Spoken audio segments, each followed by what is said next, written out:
Video শুরু করবার পূর্বেই তোমাদের সকলকে জানাই শারদীয়ার অগ্রিম শুভেচ্ছা এবং অভিনন্দন। এই বছর 2025 সালে চুঁচুড়া বেগুনতলায় প্রাক রজত জয়ন্তী বর্ষ উপলক্ষে দুর্গাপুজোর ভাবনা হলো মুক্তি। কিসের মুক্তি? কেনই বা মুক্তি চাই? কাদের মুক্তির কথা এই থিমের মাধ্যমে বোঝানো হয়েছে সেটাই আজকে এই ভিডিওতে আমরা জেনে নেব। তো চলো ভিডিওটা স্কিপ না করে পুরো ভিডিওটা প্যান্ডেলটা তোমরা পরিদর্শন করো।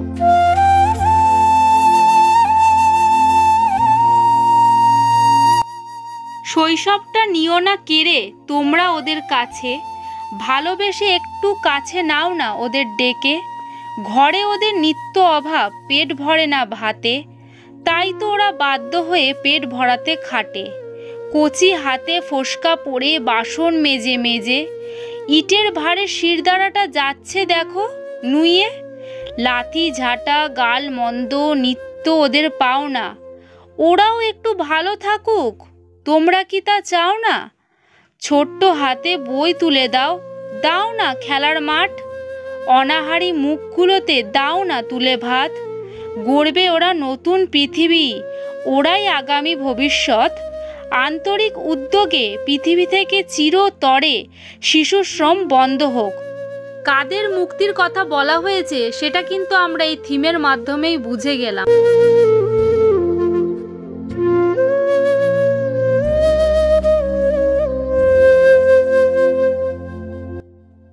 আর পাঁচটা বারোয়ারির থেকে বেগুনতলা জাগরণী সংঘ আলাদা কেন?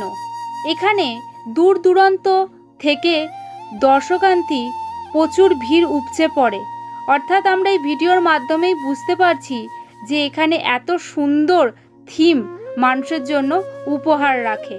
অর্থাৎ আমাদের সমাজ সচেতনমূলক বার্তা এই প্যান্ডেল প্রতিমা পরিদর্শন করায়। অর্থাৎ আমরা যেখানেই শিশু শ্রমিক দেখি না কেন, তাদের জন্য রুখে দাঁড়াতে না পারি, অবশ্যই তাদের পাশে সাহায্যের হাতটুকু বাড়িয়ে দেব।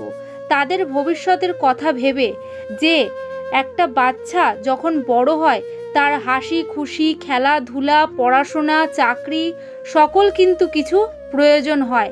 সেটা আমরা শুধুমাত্র তাদের কথা চিন্তা করেই তাদের পাশে থাকব। এবং যাদের বাবা মা নেই, একান্তই পরিবারের খুবই অভাব অনটন, তাদের কাছে অল্প হলেও সাহায্যের হাত আমরা যতটুকু পারবো বাড়িয়ে নেব। অর্থাৎ আমাদের বেগুনতলার জাগরণী সংঘ প্রতি বছরই কিছু না কিছু সমাজ সচেতনমূলক বার্তা আমাদের দিয়ে থাকে। তাই হয়তো সকল বারোয়ারির থেকে আলাদা। তোমাদের কেমন লাগলো ভিডিওটা অবশ্যই কমেন্টে জানাতে ভুলো না বন্ধুরা।